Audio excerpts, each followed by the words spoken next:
in Alaska, they had a special election, and that seat, Sarah Palin lost that seat.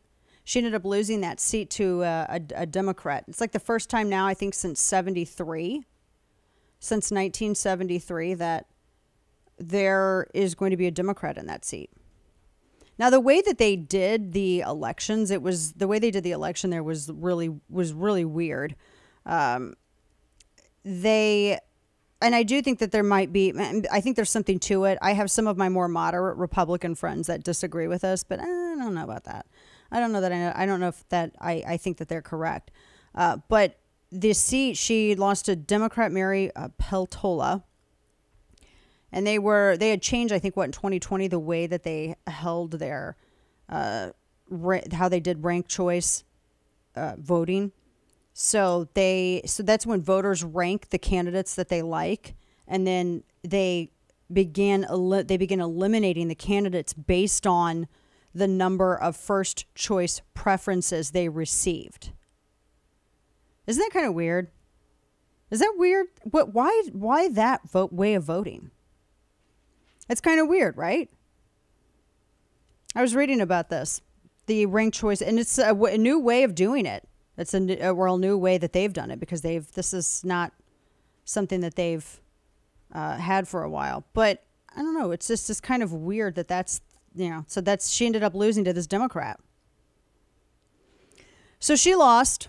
She lost her congressional bid. I don't know if she, I don't think that this means, despite the fact, and this is what I'm pulling up for you now, the media is really trying to claim that this means a bad thing coming up for Republicans in November. Kane's already shaking his head. You already shaking your head? You don't believe them? Yeah.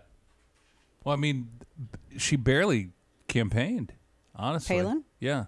I mean, she didn't really campaign like you would expect somebody who is really wanting to go after that seat. And yeah, again, I think like you call it, was it the RCV? Yeah. So that was born out of the pandemic, and I think there's an argument as to whether or not it's still needed. But it is what it is. You know what I mean? It is what it is. She didn't campaign like she should have, and here we are. Well, and I mean, it's just, but I don't think that this means that Republicans are in trouble.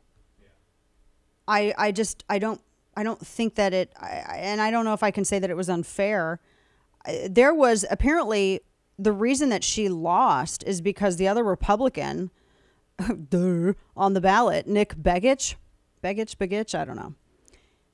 The people who were supporting him made the Democrat their second choice over her, or they didn't list a second choice, which is stupid, by the way. That's so dumb, because you guys, you ended up owning yourselves, and now you got a damn Democrat as your congressional representative. That's just dumb. When I see people do that, honestly, I get livid. You end up walking into a Democrat-laid trap beautifully, and you did their work better than they could. People died for the right. And yes, there's voter fraud. People die to protect the right to vote. Yes, there's voter fraud. But in a situation like this, because apparently this guy, I mean, they wanted him or nobody. They wanted him or the Democrat, I guess. That's so lame. And the ranked choice, it just seems a little convoluted. I agree with Tom Cotton. He had said that it was a convoluted process and it was ballot exhaustion. And he said that ultimately disenfranchises voters. He says it's a scam. Ballot exhaustion, I think, is something. I think that might be something. But yeah, the Democrat won. 60% of voters ultimately cast. I mean, they said they cast ballots for Republicans, but a Democrat won. But it's the ranked choice. They had Peltola defeated Palin 51-48. And it was the final round of ranked choice.